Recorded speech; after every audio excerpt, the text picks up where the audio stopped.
President. Senator from Kentucky. Reserving the right to object, my oath of office is to the U.S. Constitution, not to any foreign nation, and no matter how sympathetic the cause, my oath of office is to the national security of the United States of America. We cannot save Ukraine by dooming the U.S. economy. In March, inflation hit a 40-year high. Gasoline alone is up 48%, and energy prices are up 32% over the last year. Food prices have increased by nearly 9%. Used vehicle prices are up 35% for the year, and new vehicle prices have increased 12% or more. Yes, inflation doesn't just come out of nowhere, it comes from deficit spending. The United States spent nearly $5 trillion on COVID-19 bailouts, leading to one of the highest and most sustained levels of inflation in U.S. history. Americans are feeling the pain, and Congress seems intent only on adding to that pain by shoveling more money out the door as fast as they can. This bill under consideration would spend $40 billion. This is the second spending bill for Ukraine in 2 months, and this bill is 3 times larger than the first. Our military aid to Ukraine is nothing new, though. Since 2014, the United States has provided more than $6 billion in security assistance to Ukraine, in addition to the $14 billion Congress authorized just a month ago.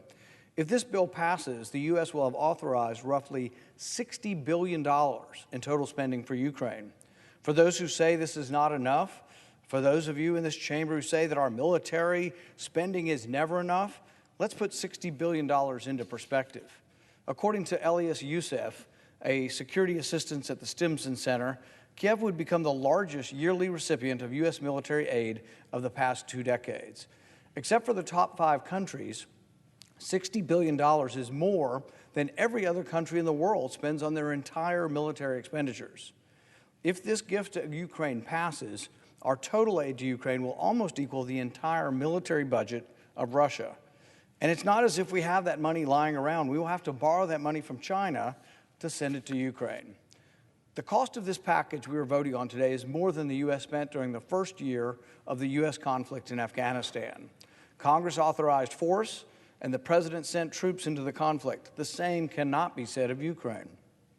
This proposal towers over domestic priorities as well. The massive package of $60 billion to Ukraine dwarfs the $6 million spent on cancer research annually. $60 billion is more than the amount the government collects in gas taxes each year to build roads and bridges. The $60 billion to Ukraine could fund substantial portions or entire large cabinet departments. The $60 billion nearly equals the entire State Department budget. The $60 billion exceeds the budget for the Department of Homeland Security and for the Department of Energy. And Congress just wants to keep on spending and spending. Our allies and partners have sent aid to Ukraine. Some of them even broke long-standing traditions by sending military assistance. Germany, Poland, the United Kingdom, and others are stepping up to defend Ukraine like never before. In other words, it's not all about us. It isn't that we always have to be the Uncle Sam, the policeman that saves the world, particularly when it's on borrowed money. Yet the United States accounted for nearly half of what's been spent so far. With a $30 trillion debt, America can't afford to be the world's policeman. The U.S. is trying to recover from the $1.6 trillion we spent on wars in the Middle East, not to mention the $5 trillion borrowed for COVID. We should not forget that the Soviet Union collapsed in large part, not because it was defeated militarily, but because it ran out of money. In an attempt to save Ukraine, we will doom, or will we doom the United States to such a future? In the past 2 years, the U.S. has borrowed more money than at any time in our history. We are already experiencing the greatest rate of inflation in over 4 decades. The assault on monetary discipline is untenable, and it cannot go on forever. Unless we put an end to the fiscal insanity, a day of reckoning awaits us. Congress should evaluate the cost of continuing down this path.